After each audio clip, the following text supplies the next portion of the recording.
Good day mga kapatid. Ngayon may biyahe tayo, may VIP guest tayo. Mula dito sa Cebu, sakay sila ng barko papuntang, actually sila para Amulabi sila pero magbiya Ozamis.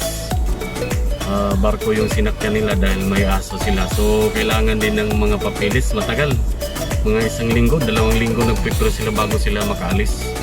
So kailangan sila, susuriin sila saan pupunta nila, pati yung sasakyan kailangan ilalagbok yung sasakyan doon sa municipal, sa LGU, kung sino yung driver, sino yung anong sasakyan, uri ng sasakyan, plate number kompleto, para kung sakali for safety lang, for tracing lang, contact tracing kung sakali.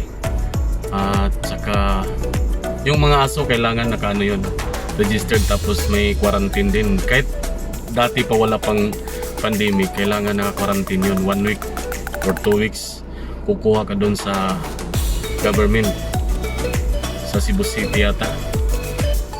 Kailangan may ano ka, may papilis ka bago masakay yung aso pit mo sa barko. So ngayon pupuntahan natin ang guest natin. Actually 2 o 3 lang sila. Okay kapatid, salamat at puntahan natin.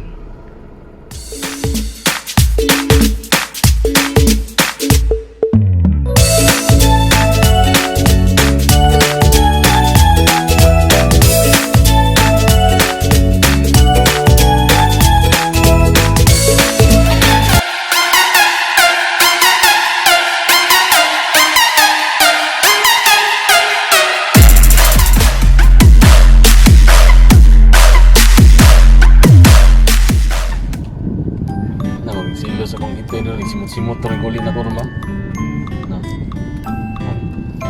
Silos ito rin kapot naman, sigil pa nimot.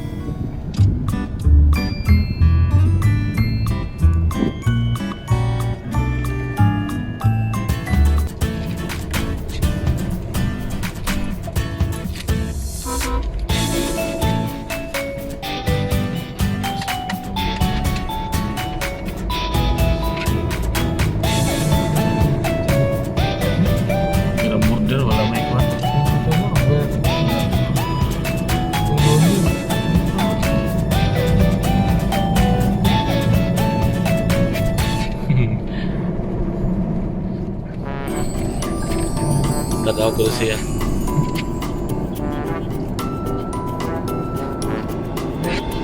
Babae na laki.